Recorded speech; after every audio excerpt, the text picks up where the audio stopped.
Yo, what it is, everybody? Thanks for tuning back into another episode here on the Speedbug channel. We're going to do a little bit of talking episode here, not about the cars or anything, but we're going to talk about the bikes. And specifically, because I've been doing a lot with the cars, but specifically about the bikes, because I often get a question, more probably than anything in the comments, not particularly about one bike. They ask my opinion on, should I get this bike or should I not get this bike? And I kind of made a video on this maybe about a year or two ago, but let me just, summarize it for the viewers that watch. Buy the bike that you want, but do not buy a bike specifically on looks. 98% of the people that buy a motorcycle for first time out, they buy a bike specifically off of looks, okay? And they buy it because they think it looks cool and they want that thrill or this, that, and I'll be the first to tell you, out of the big four, Yamaha probably, it looks the best. I'm not gonna lie, as much as I hate them, they look the best. Of all of them, I still think Ducati's probably the prettiest motorcycle. But forgetting all the fact of reliability and this, that, and all that out the window, you don't buy a bike specifically off of looks. Buy the bike for what you plan on doing specifically with the bike. And that is going to overall make your motorcycle experience 150% whole. So when I hear a lot of people say, this is my first bike, or I really just want to go fast, I primarily ride on the street, I primarily ride on the track, whatever it is that your scenario is going to be, make sure you buy the bike that fits that application, and it will pay dividends 1,000 times throughout. Now, I'm not going to sit here and just tell you, because you all know that I'm a fan of Suzuki and I love Suzuki, but I'm not going to sit here and tell you that this is just the best bike, because that's a false statement. It's not just the best bike. Every bike does something better in one category than the other bike does. There's a lot of things that the Gixxers will do a lot better than the Yamahas. And a lot of things that the Yamahas will do a lot better than the Gixxer, vice versa, whatever the bike may be. And that even goes for Ducati as well, for the ones that think that I'm going to sit here and bash on the Ducati or all the other bikes that I don't like. It's not the case, okay? So I really want to tell you, buy the bike that fits your application. And a lot of people ask me, and I'll use these two bikes like the R1, the R1M, and the V4. Both of those bikes I had. Both of those bikes are track oriented. Well, let me get it correct before somebody gets super offended and butthurt and wants to obviously always correct me, but whatever.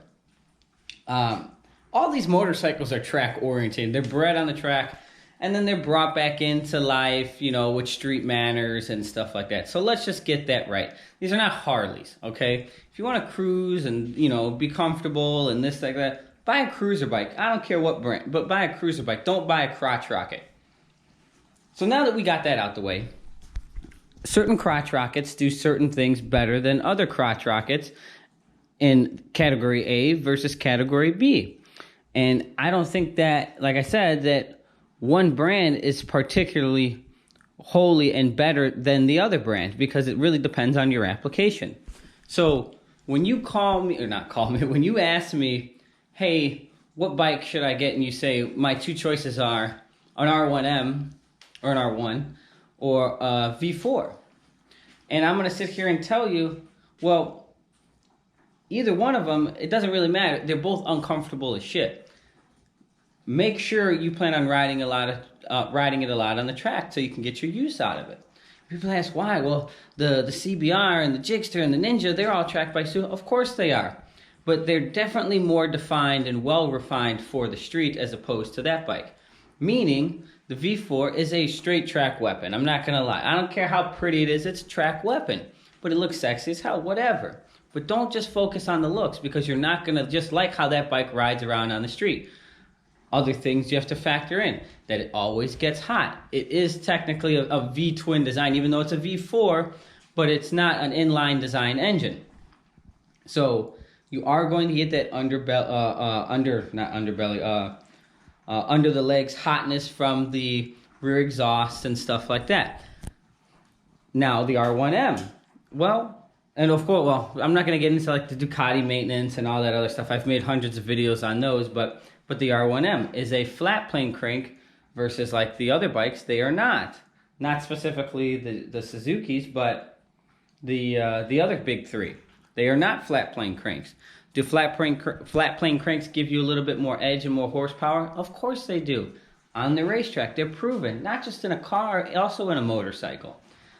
When you start to not rev the shit out of that thing and you're in traffic, well, it's not the most common and not the most inviting thing to be on. And I'm going to tell you firsthand. It's like driving around with a car that has a huge camshaft in it that makes great power above 5,000 RPM and it runs like a raped ape at 7, 8, 9,000, but down low it's a dog and it's jerky and surgy and stuff like that. So those are some of the things that you really want to keep in mind with. And then the suspension. I don't care how much adaptive control you have and this, that, whatever. When you have track suspension, it's track suspension. When you have street suspension, it's street suspension. Has BMW really pioneered that? They've made the best progress probably on the motorcycle so far, absolutely. Could I adjust a lot of it the same way on my R1M and my V4? Absolutely. But it's still a track weapon. Then you jump into more of your street riding. Now, I have nothing against the CBRs. I like them. They're just not the bike for me. You know, to me, there's nothing unique that sticks out of it. But if you like Honda, I would absolutely still recommend it. I'm not going to sit here and say anything bad. However, with street manners that you're going to primarily ride on the street, I'm going to first recommend comfort-wise. If comfort's a big deal for you, the Suzuki is going to win hands down. It also is the easiest to work on. If you don't like the look of the Suzuki, I would absolutely secondarily recommend the Ninja. The Ninja could look a little bit more aggressive to your liking. If you like the two headlights as opposed to the single one, absolutely. It's pretty easy to work on. Not as easy as the Suzuki, but it's pretty easy to work on. Makes great power, just as much, if not more, absolutely. And is stupid reliable and almost just as comfortable. It just feels a little bit different. And the people that have ridden both, they know. You pick, do you like the Suzuki feel, you know, the handlebars and the position? Or maybe you like the Kawasaki feel, the handlebars and the position and stuff like that. Now, I'm also not going to sit here and say that these bikes are not track capable. But I am going to sit here and tell you that out of the box, not modded, we're talking stock bikes here. Out of the box, this bike is not going to be as track capable as an R1M or as a V4. But when you're riding to the track, you want to ride your bike at the track, and then you have to ride that joker home, you know, the bum, gas and stuff like that, you ain't trying to feel like you just left jail and go back to jail on the way home. You're trying to ride a little bit more comfortable. So now you ask, well, how was the new BMW? And the new BMW, well, the previous one, like the 15 that I had, was a much better street bike. And BMW said it themselves. They wanted to make a faster bike. And that's exactly what they did. They went after the track. And that bike is very racy. And primarily, I ride a lot more now on the street than I do on the track. If I was going back to the track, then I'd get me a track weapon. Whether it be the new S1000, an R1M, or the V4. It'd be one of those. I don't care for the RSV4, just not my type bike, but a lot of people love it. But again, it's very track focused. Some people find it comfortable. I didn't find it so comfortable myself, but it's still a very track orientated bike. So when you're picking your application for your motorcycle and you ask, hey, which bike is better? Which bike is more powerful? Which bike is this? Remember, horsepower don't mean shit without torque, and torque don't mean shit without horsepower.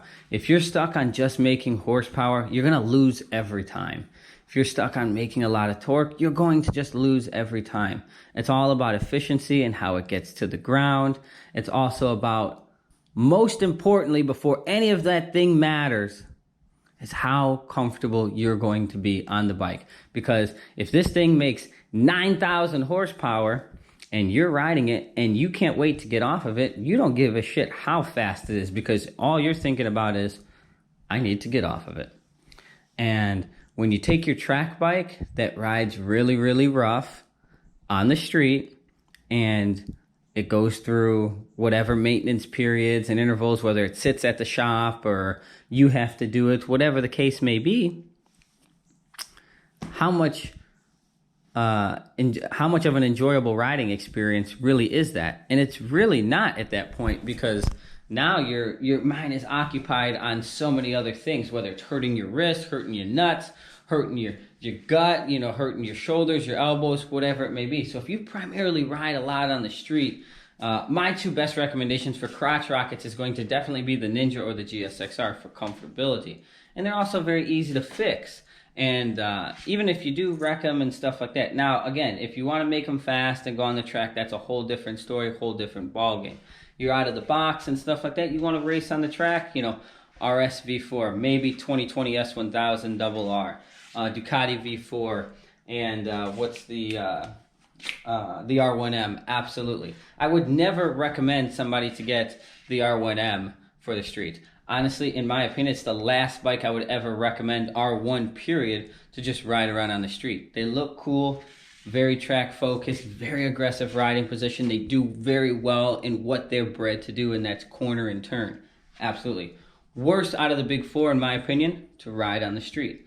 Other individuals may think a little bit different, but that's my opinion. But so a lot of you ask my opinion, and I'm just giving you my opinion. So I hope you all found this video just a tad bit interesting, but I hope that answers a lot of your questions. There is no best bike. It's what bike fits your application. And if you want to go fast from time to time and go to the street, go to the track a little bit, I recommend you buying a more street-mannered motorcycle. If you're going to spend a lot of time at the track and primarily buy this bike to race a lot, and every now and then take it out on the street, you know, to stretch its legs, okay, then, you know, some of the other ones like the R1M and the V4 is probably not going to be so bad. Also, if you have a second bike, or this is your third bike, and that bike is not your primary source of riding, maybe you primarily ride your Harley or your Cruiser, and then you go buy your track-orientated bike, then that makes a lot of sense. But if this is your first bike and your only bike, and you want to just get into the crotch rocket scene and you want to ride around and say, I'm going to put 20,000 miles on this and that, whatever, you ain't going to make it 20,000 miles. I'm going to tell you that, because it's just not comfortable. I don't care what anybody says, crotch rockets are not comfortable. It's the same thing as when a chick says, I'm going to get a comfortable pair of high heels. You're full of shit, okay? They may look better, they may be more comfortable than the last pair, but ain't no high heels comfortable. We all know that.